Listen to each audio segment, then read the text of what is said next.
So Steve, as I just said to you, I'm sat here scratching my head against how we've actually lost that game yesterday. I really can't work it out. I guess we haven't managed to concentrate until the final whistle, and credit to Sutton. It's a couple of flashes of quality from Taylor Fisher, great cross, and then a great finish for the second. Maybe that's just what we were missing throughout the duration. Plenty of chances, but no one just had the quality to finish. And I think if we had scored first, it probably would have been a different game. But there you go, you've got to take chances. Yeah, because it's sort of hard to criticise the team. Because, I mean, luckily, we were playing on Sunday, we thought half the team was missing. We still feel they're a strong team, other than sort of unexpectedly having Harry as a wing back. And you've got Josh Woodcliffe again coming in and playing brilliantly. Yeah. So you can't, I thought the selection had changed, but all good. Well, I think one was a byproduct to the other. Josh staying in the back three, which he fully deserved on merit after his display against SE Dons, meant that I didn't feel it was justified to change the back three, but I did want Harry in the team because of all the things that he brings for us. And with Kaz being suspended, it just opened up. Harry's played right back before. He's got a good delivery, so Harry do a job for you anyway. So I thought he'd done all right. That definitely wasn't the root of the problem. In fact, the only real problem was that we probably had numerous good chances and a couple of penalty appeals, and none of them went our way. Yeah, it was a bit of a strange game. I mean, there was one of the ground players posted a video, so it was a bit boring really, because first half Sutton had more of the ball but did nothing, whereas we had the better chances in the first half. If you think? I think so. I mean, just replaying the first half in my mind. Feezy's had two headers. He's had one after about a minute, which guys maybe just jumped in front and put him off. He's put it wide. He's had another one that he's put straight into the goalkeeper's hands for about 8 yards.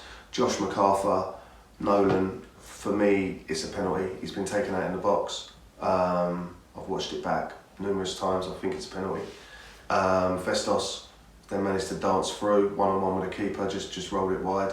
So yeah, that's just off the top of my head. I feel like there was, even in the first half, I don't recall Sutton having a good chance. I think they might have had a shot wide from about 25 yards, but...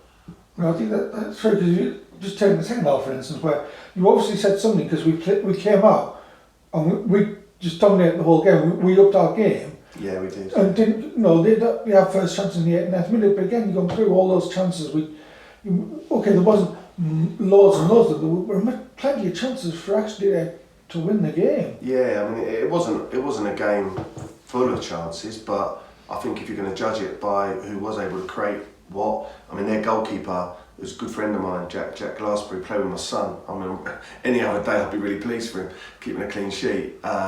He's pulled a great save to keep Regan's shot out in the second half. He's pulled a great save to push Festos' header round the post. So he's done his part. They've had one cleared off the line when Jim's got a toe on one from a corner.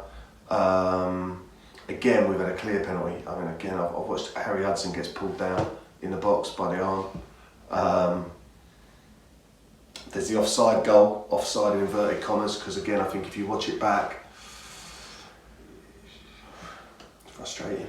And that's again off the top of my head. I'm sure I can find a couple more. Whereas until the 88th minute, I don't think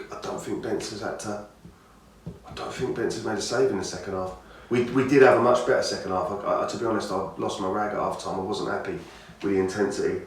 Just sort of challenged them. I said, there's no point talking tactics if you're just gonna, sort of melt around like that. And I did think they responded. In fact, if anything, the substitutions that I made didn't really increase the intensity, which obviously is what you're hoping would happen. Yeah, but when you listen to all those chances, sort of illustrates the real problem we've got in the last few games. It's just that the final third is just not. We're just not managing to sort it in the final third. No, agree. And as a result of that, I'm sort of constantly rotating the front line. Feezy had his start, which actually I felt his link-up play, his contribution off the ball was really good. But again, it's a game where our strikers haven't scored.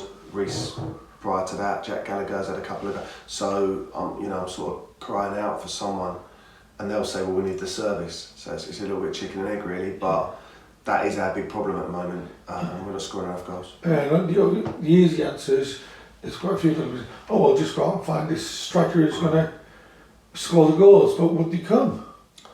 Well, do they exist, more to the point?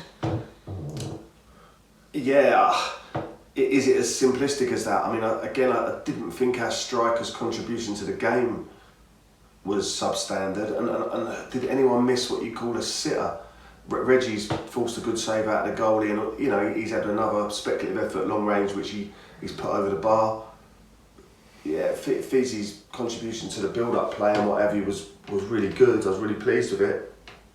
Is it as simple as putting another striker in the team? Maybe the goals need to come from elsewhere at times as well. I think we've got 1 goal, 2 goals from midfield all season, which isn't good enough. Even set pieces, when Sidgy and Walder was on the pitch, we looked like scoring every game from set pieces. Obviously they're massive misses for us. It's good to get Walder on for the last 5 or 10 minutes yesterday. But again, we've still got enough people. Ryan Hine, Josh Woodliff, who we've talked about, James White. There's some big boys there. Again, we've got Harry Hudson's long for. We should really, and Harry's good for a few goals. Should probably, you've got to find other avenues to score your goals. Dead ball. When was the last time we had a free kick? Actually, it was Regan's. That one against Lyd. But yeah, there you go. Because like so you list all of that, and how in the 89th minute we suddenly switch off and concede 2 goals at the very end, and it's like our defence looked really solid. I thought I don't know, we switch off. We defended well.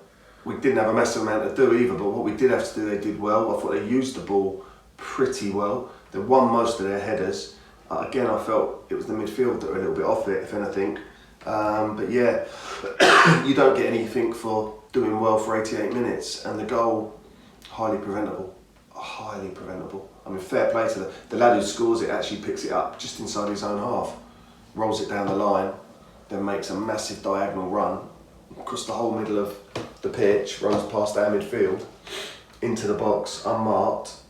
We allowed a cross to come in too easily for me, and to be fair, Bentley's got absolutely no chance with that one. Yeah, so just a bit of desire really, like that guy's made a 50-yard run in the 88th minute. Now granted, he's come on as sub, so he's probably got something in the tank, but that's what you expect your subs to do. Some of my subs, unfortunately, look like they played 88 minutes. And he has. He's bust his balls for the team, and he's got his reward. Yeah, the worst thing is, well, not the worst thing, but we now look to the next game and think, oh, we can put that right, and then look, it's a cup game against Erith and Belvedere. Okay, it's at the Culverden, but I don't know if that helps us. Actually, do you know, it's going to be another scrap. Every game is a scrap, and we talk about. Do you know what? I was looking at it before we come on camera. For all the talk, Sutton this, Sutton that, Sutton third bottom, Sutton this. When we beat Sutton, we'll be in the playoffs. Sutton have lost 2 in the last 10 in all competitions. That isn't a team that are in trouble. They've beaten Holmesdale.